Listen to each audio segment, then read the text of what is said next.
Lecture 6, example 2.3. So, calculate the density of dry air under standard condition and B in a hot air balloon at a temperature of 120 degrees Celsius. Dry air is approximately 78% and 21% oxygen and 1% argon. So, A, we are asked to find the density or mass per cubic meter. We can begin by finding the molar mass. If we have 100 molecules of gas, 28 are nitrogen, 21 are oxygen, and 1 is argon, the average molecular mass is equal to 78 m plus 21 plus m over 100. So, or the mass of equilibrium of the permitted, the same applies with the molar mass, which therefore is m is equal to 0.78 plus 0.21 plus 0.01 equal to 29.0 gram per mole. N is equal to P of this 1.01 times 10 to the 5th times 1 over 8.31 times 2 73K is equal to 45.5 mole.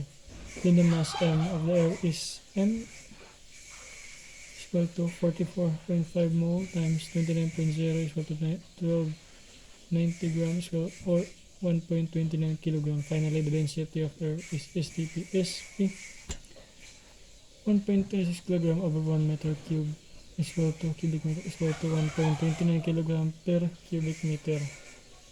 B, P sub 2 is equal to P sub 1 over T sub 2 P sub 1 is equal to 273 T 393 P sub 2 and 1.89 kilogram per meter cubic meter is equal to 0.896 kilogram per cubic meter. Example 2.4. Number 2.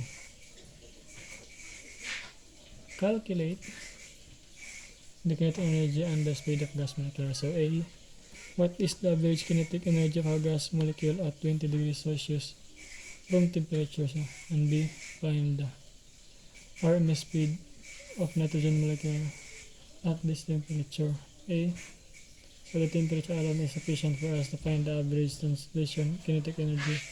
Substituting the temperature into the translation kinetic energy equation gives this one. Then here substitute the values here. So 3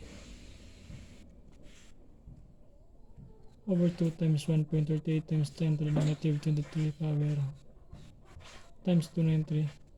We have 0.07 times 10 to the power of negative 21 joules. B, substituting the mass and the value of the into equation for B, RMS yields. So V RMS equal to square root of 3. And then here, we substitute the value 3, copy lang, K 1.33 times 10 to the power of negative 23 times 293 over 4.65 times 10 to the power of negative 26 kilogram is equal to 511 meter per seconds. Example 2.5. To escape Earth's gravity, an object near the top of the atmosphere at an altitude of 100 km must travel away from Earth at 11.1 km per second. This speed is called the escape velocity. At what temperature will the helium atoms have an RMS speed equal to the escape velocity? Solution: identify the unknowns. V is the escape velocity.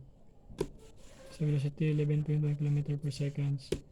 Identify the unknowns. So you will also need to solve for the mass M and determine which equation are needed to get the mass M of the helium atom. We can use information from the periodic table. So M is equal to M over N sub A. To solve for temperature T, we can rearrange here into yield. T is equal to M. So substitute the knowns values into the equation and solve for the unknowns. Here, substitute the values 4.0026 times 10 to the power of negative 3 over 6.2 times 10 to the power of negative to the power of 23 equals 6.65 times 10 to the power of negative 27 kilogram, and t is equal to 6 point values, and we get 1.98 times 10 to the power of 4k.